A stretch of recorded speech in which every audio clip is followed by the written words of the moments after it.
কোনো দেশপ্রেমিক গণতান্ত্রিক রাজনৈতিক শক্তি আহ, দেশের মানুষের কল্যাণের জন্য যা কিছু করা দরকার সে ব্যাপারে দ্বিমতের কোনো কারণও নেই। সেটা হয় না এবং আমাদের ভবিষ্যতে আমরা আহ, যে যুগপৎ আন্দোলন করছিলাম,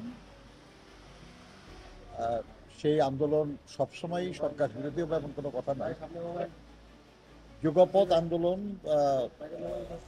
যে যে কোনো আকাঙ্ক্ষা পূরণের জন্য আমরা একসাথে করতে পারি। আমরা দেশে গণতন্ত্র পুনঃপ্রতিষ্ঠার লক্ষ্যেই ফ্যাসিবাদের পতন চেয়েছি। ফ্যাসিবাদের পতন হয়েছে, কিন্তু এখনো আমরা গণতন্ত্র পুনঃপ্রতিষ্ঠা করতে পারি না। এই গণতন্ত্র পুনঃপ্রতিষ্ঠার লক্ষ্যে দেশে জনগণের ভোটের মাধ্যমে অবাধ, সুষ্ঠু, নিরপেক্ষ এবং অংশগ্রহণমূলক একটা নির্বাচনের মাধ্যমে দেশে গণতন্ত্র পুনঃপ্রতিষ্ঠা হবে ইনশাআল্লাহ। এরকম একটা নির্বাচন অনুষ্ঠানের জন্য যা কিছু সংস্কার প্রয়োজন সেগুলো করেই এই নির্বাচনটা হবে, এবং সেটার জন্য মিনিমাম রিকোয়ার্ড যে টাইম, যে নতুন প্রয়োজনীয় সময়, সেটা তো লাগবে। কিন্তু আমি মনে করি না, আমরা আলোচনা করেছি যে আমরা মনে করি না আর কি যে সেইটা করে নির্বাচন করতে খুব বেশি সময় লাগার কথা।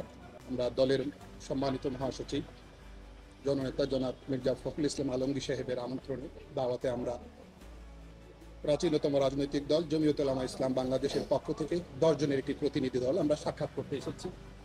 আল্লাহর কাছে শুকরিয়া আদায় করছি, আমাদেরকে দাওয়াত করবার জন্য, আমন্ত্রণ করবার জন্য আমরা বিএনপির কাছেও কৃতজ্ঞতা প্রকাশ করছি, তাদেরকে ধন্যবাদ জানাচ্ছি। অত্যন্ত হৃদ্যতাপূর্ণ পরিবেশে, চমৎকার পরিবেশে খোলামেলা আমরা আলোচনা করেছি। আমাদের অনেকগুলো জায়গাতে আমরা একমত হয়েছি।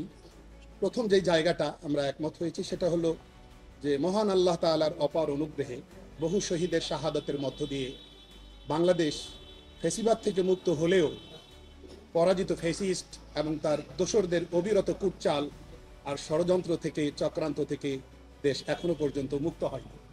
সঙ্গত কারণে আমরা একমত হয়েছি এই জায়গাটায় যে দেশপ্রেমিক আপামর জনতার একটা ঐক্য অপরিহার্য, যে কোনো ত্যাগের বিনিময়ে ঐক্য অটুট রাখতে হবে। এটা একটা মৌলিক জায়গা। আমরা খুব যৌক্তিক সময়সীমার মধ্যে আমরা দ্রুত নির্বাচন চাই। এটা আগেও আমরা মাননীয় প্রধান উপদেষ্টার সঙ্গে যতবারই আমরা সাক্ষাৎ করতে গিয়েছিলাম এটা বলেছিলাম, এখনো আমরা বলছি যে আমরা প্রয়োজনীয় সংস্কার শেষ করে আমরা 2025 সালের মধ্যেই আমরা জাতির বহুল প্রত্যাশিত নির্বাচন, এই নির্বাচনটি আমরা প্রত্যাশা করছি। আশা করি অন্তর্বর্তী সরকার দ্রুত সময়ের মধ্যে একটা সুষ্ঠু নির্বাচনের আয়োজন করবার জন্য, লেভেল প্লেইং ফিল্ড, সব দলের জন্য সমান সুযোগ এতটা নিশ্চিত করবার জন্য যতটুকু সংস্কার দরকার এতটুকু সংস্কার দ্রুত শেষ করে জাতির বহুল প্রত্যাশিত নির্বাচনের পথে নিয়ে যাবে দেশকে, আমরা এমনটা প্রত্যাশা করছি। আমরা দ্রব্যমূল্যের ঊর্ধ্বগতি নিয়ে আলোচনা করেছি। আমরা জনসাধারণের জানমাল, ইজ্জত, আবরুর, নিরাপত্তা বিধান, এই বিষয়টা নিয়ে আমরা আলোচনা করেছি। আগামীতে রাষ্ট্র ক্ষমতায় আসলে আমরা কোরআন সুন্নাহ বিরোধী কোনো আইন করব না, এইরকম বিষয়টা আমাদের মধ্যে আসছে। আলহামদুলিল্লাহ, জাতির কাছে আমরা কমিটেড। আমরা ধর্মীয় মূল্যবোধকে আমরা গুরুত্ব দিয়ে পথ চলবো। আল্লাহ তাআলা যেন আমাদেরকে একসাথে পথ চলার তৌফিক দান করে। এই পরাজিত শক্তির জন্য কোনোভাবেই এমন কিছু করা ঠিক হবে না, এমন কোনো ফাঁদে পা দেয়া ঠিক হবে না কোনো অবস্থাতেই, যেই ফাঁদে পা দিলে পরাজিত শক্তি আবার পুনর্বাসিত হওয়ার কোনো ক্ষেত্র তৈরি হয়। এইরকম কোনো ফাঁদে পা দেওয়ার ক্ষেত্রে আমরা সর্বোচ্চ দূরদর্শিতা, সতর্কতা অবলম্বন করে পথ চলবো।